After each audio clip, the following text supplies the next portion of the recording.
What I remember most, you should remember, while I remember, that it was 35 years ago. And there's some jokes about that's older than ties in my wardrobe, you know. But it's a long time. It's more than a generation ago. And so, like some Japanese painting where the tips of the mountain peek out of the mist, so the mist of forgetfulness and experience that postcedes all of that happened to me during Star Trek gets in the way of my memory of it. And so they're just highlights of memory that that come to me. So when you ask me, what is my impression of Star Trek now? The word you just used, the word I'd like to use, is exuberance. What are we running here? A cadet ship number 1? Are we ready or not? All decks are ready, sir. Engage. The first pilot was lavish and well-produced and well-directed. A very interesting idea, but couldn't be sold because it did not have a central dramatic line that you could follow easily where you knew who you were rooting for. It wasn't that kind of a story. It was a story that had to do with a guy who's taken away by these aliens in order to try to get him to procreate with this lady. And they're showing him all these different kinds of sexual fantasies to try to get him aroused, to try to turn him on. And it was a very interesting idea from a Freudian and Jungian point of view, but it was not typical television by any means. The network just didn't get it. And so it didn't work, but they decided to try again. You want some coffee, dear? Westerns were big, and I wanted to sell it, and I said, look, fellas, it's little more than a Western. We have spaceships instead of horses, zap guns instead of six-shooters, but it'll be familiar. And unfortunately, when they gave me the money and set of good actors and a director, I went ape. And they didn't get what they had asked for or what they had agreed on, and they were naturally very upset. Frustrated into a need to display physical prowess, the creature will throw himself against the transparency. If you were in here, wouldn't you test the strength of these walls, too? There's a way out of any cage, and I'll find it. I met with Gene. I was somewhat fascinated by him because he was so likable and so much more interested, it seemed, in finding out what I wanted to do with my life rather than what he needed for his show. I got tapped to be the first assistant on the first pilot because of what certain people had heard, including Herb Solo, who was vice president in charge of development at Desilu. Spock here. Landing party, come in. There is no survivors encampment, number 1. This is all some sort of trap. We've lost the captain. Do you read? Leonard was already cast when I came on to the first pilot. Oddly, or not oddly, but tellingly, he was not number 1. Number 1 was done by Majel Barrett. And I thought that was a real step forward in television history, to have a woman partially in command of a ship like this. I worked very, very hard on that first Star Trek pilot as the first assistant. The show went over schedule just as I had warned the people of Desilu that it would, no matter how much they cut the budget and the shooting schedule, we were still going to finish in the time it takes to shoot the show.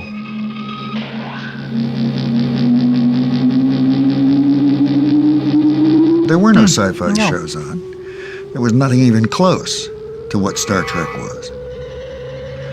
And there have been the anthologies, Twilight Zone and so forth. But that wasn't the same. That wasn't a series, and I didn't think it could be done. I was concerned until I got a chance to read the script that it would be really difficult to land a spaceship on the surface of a planet every week. You know, the spaceship was very, very large, and the planet was was unknown, and so was our ability to afford to be able to do that. My problem was solved for me because Gene, in all his wisdom, came up with the idea of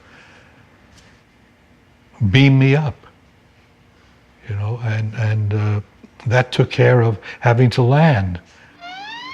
The meteorite beam is not deflected, Captain. Evasive maneuver, sir. Steady as we go. The other problem was I was concerned that we'd have to float the actors on wires throughout the whole season because there's weightlessness in space.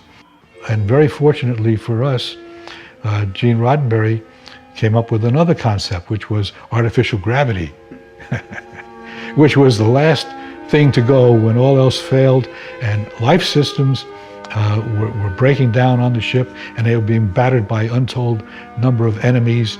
No matter what happened, people were still upright and walking around.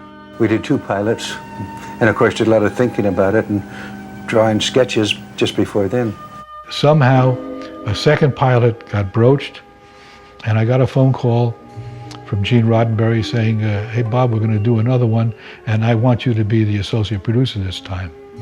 I'd never heard of that happening before. It was a great break. I don't know how much Eldon Schwimmer, who was the agent from ICM, had to do with it. I don't know how much juice he had, how much power or pressure he put on. I don't know. I don't think it would have happened with Mission, which he put together just like he put Star Trek together with Paramount. I don't think that they would have gotten a second shot. But Star Trek did get a second shot. It was lucky. Well, Gene had a capacity for making things happen the way he wanted them to. When they decided to try again, everything was scaled back dramatically in terms of budgets, in terms of sets. Jeffrey Hunter couldn't be had. He was the captain and the original pilot, and he couldn't be had because they wanted him to, he wanted some movie commitments which they couldn't offer him, so he bowed out. Bill Shatner came on. I heard from Gene that Bill Shatner had been hired to be our new captain. And I was thrilled because I had worked with Bill on The Outer Limits, and I found rapport with him. Gravitation on automatic. I was amazed with his energy and his endurance. He was something else. And I thought that he brings unique qualities to Star Trek that we haven't had before. Those were likability, energy, humanity, because he suffered for what he had to put his crew through, as any leader of men and women must do. They recast the Doctor. Major Barrett, who had been the second in command of the ship, was given another role. She was cast as Nurse Chapel instead. The only character that remained intact in casting and concept was Spock, which was lucky for me. I believe there's some hope for you after all, Mr. Spock. Well, in the first pilot, Mr. Spock was not the unemotional, computer-like mind. He tended to smile and get upset like anyone else. One with the unemotional mind was our first officer, played by Major Barrett. And when they turned down that pilot and said, you can't have a woman second in command of a spaceship, and the women agreed. They kept writing, who does she think she is? We then built Mr. Spock's background, his Vulcan background, and he became the Mr. Spock you know now. We went ahead to do it again under a very strict budgetary control, and the budget was a killer. The studio was very anxious to get the show on the air and made it very inexpensive for the network, because the network simply wasn't sold on it and wasn't ready to pay a big price for it. And that was a kind of a self-fulfilling prophecy. The network had an attitude that was, make it cheap because we don't believe in it, and they never did believe in it. Even when it was working, they didn't believe it. They didn't get it either. I hope it wouldn't get sold to a network because I didn't know whether we could make it. The problems inherent in that show and its sister show, Mission Impossible, which Herb Solow also sold at the same time, they were so difficult that I really had fears that we could never make the schedule and, quote, meet our air dates, unquote. Well, they gave us less money than for the first, but we had our stages built. And over the years, I've said some nasty things about networks, and they deserve nasty things. But I think we should also remember a couple of the vice presidents saw something there that never saw or never felt. They felt that they were in the future, we're in a spaceship, and they said, let's do the never before done and give Roddenberry some more money. On the promise that I make it something recognizable this time. Behold.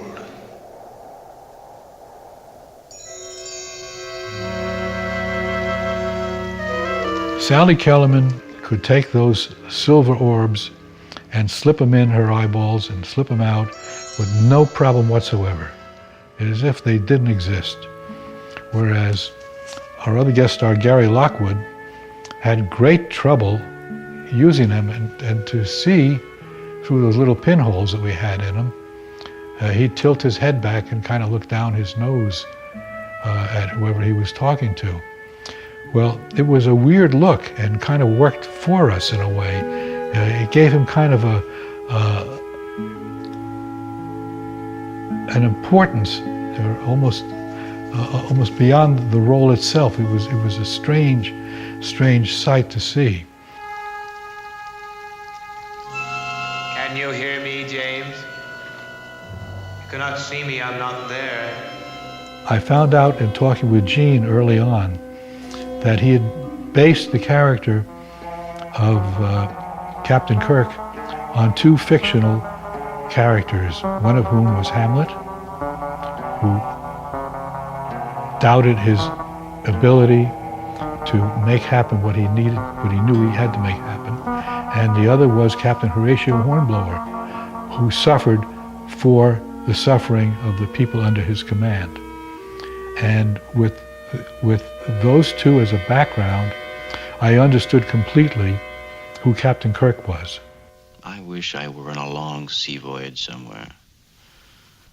Not too much deck tennis, no frantic dancing, and no responsibility.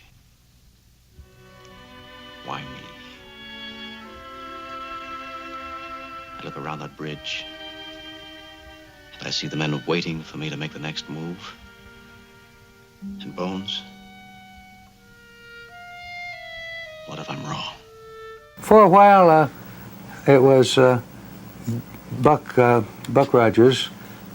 Ray Bradbury and I were about the same age, and we both sat on our front porch and waited for the newspaper to be delivered with Buck Rogers in.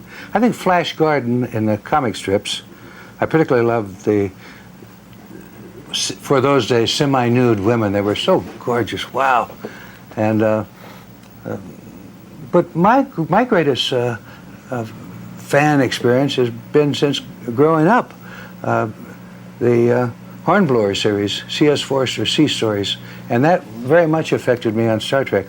I wanted to make Captain Kirk sort of a hornblower living out there. Hornblower was in the days of when a sailing ship off the coast of Africa was out of touch with a home port. The captain was required to be part diplomat, part humanist, many things. Your move, Captain. We should have intercepted by now. Bridge said they'd call. I'll have you checkmated your next move.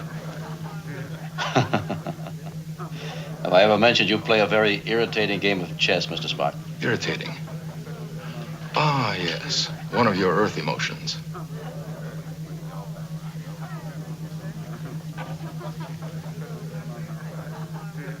Certain you don't know what irritation is? The pointed ears was immediately introduced as an idea. There were other ideas that fell by the wayside. Gene originally thought that the character should be made up in red. His skin should be red.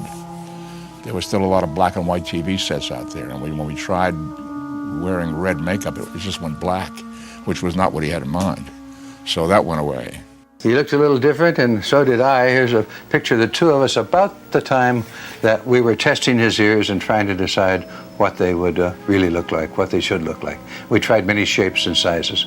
Then we began dealing with the idea that Spock had a copper-based blood, and that would produce a green effect. So we found a sort of a yellowish, greenish tinge to the makeup that was not quite the ruddy flesh and blood look that humans had. Freddie Phillips, who was the makeup man of the show, brilliant guy, and I spent days sitting in front of the mirror working on the eyebrows and working on the ears and working on the haircut. And the ears were difficult. It finally seemed easy, but it was difficult again because of budget problems. The studio had hired a local company to do special effects prosthetics, meaning that they would create heads and hands and feet and bodysuits for alien monster types of creatures. And in that contract that they were being paid for, they also had agreed to do my ears. They could do the rough stuff. They could do big, hairy hands, and they could do grotesque heads and so forth. But they were not used to doing the fine appliance work that you need to do when you're putting stuff on a human's face to make it look like it's really part of him. So the first ears that came down were kind of rough and grotesque. And Freddie put them on me, and he knew that this was not right. And we agreed, so we went back and tried them again. And they tried to refine it, but they didn't have the technique or the know-how to do it. So he went to the studio and explained that. And they said, well, we're paying them, so you just keep working them until they get it right. And we tried and tried and tried, and shooting date is approaching. And we don't have ears that work. And one day, it wasn't more than 3 days before we were supposed to start shooting. Freddie put on the final pair that had come from them and looked in the mirror, and he reached up and grabbed the tips of them and ripped them off of me and threw them in the wastebasket. And he went to the phone, and he called a guy at MGM makeup department, a guy named Charlie Schramm, who ran the makeup department there. And he said, Charlie, I'm in a spot. I got an actor here. I have to have a pair of kind of Mephistopheles devilish ears on the guy, and I need him now. Can you help me? And he got off the phone. He said, come on with me. We got in Freddie's car, drove over to MGM. I laid down at the table. Charlie Schramm applied the plaster to my ears to make a mold. And on the morning that we started shooting, 2 days later, the ears arrived, and Freddie put them on, and he was smiling. And we had the ears that worked. So Freddie Phillips saved my life as far as the character was concerned. He took it on himself to defy the studio. There was $600 involved. $600 is what it cost to get the ears done right, and they didn't want to pay it. And he took it on himself. He said, I don't care, I'll pay it myself. I'm not going to put you on camera with those other people's ears. And that's how we solved the ear problem. Ship to shipping. Hailing frequencies open, sir. Just before the show began, he changed the communications officer from a male to female and brought me back from Europe to become Uhura, which had not been named until I got the role. And when they saw who he had hired, because he told the suits that he was going to make a little change on the ship, and he wanted to add a little color to it. They thought yes, because they thought the costumes were a little drab. So my first costume actually was a drab green. And when they saw not only that I was the new communications officer, but this part was much larger than yes sir, no sir, they said it can't happen. And Gene said, she stays or I go. He fought for it, he battled bitterly for it, and he won out in the end. Sir, contact with an object. It's moving toward us. No visual contact yet. Deflectors, full intensity. It's coming at light speed. Collision course. Evasive maneuvers, Mr. Sulu.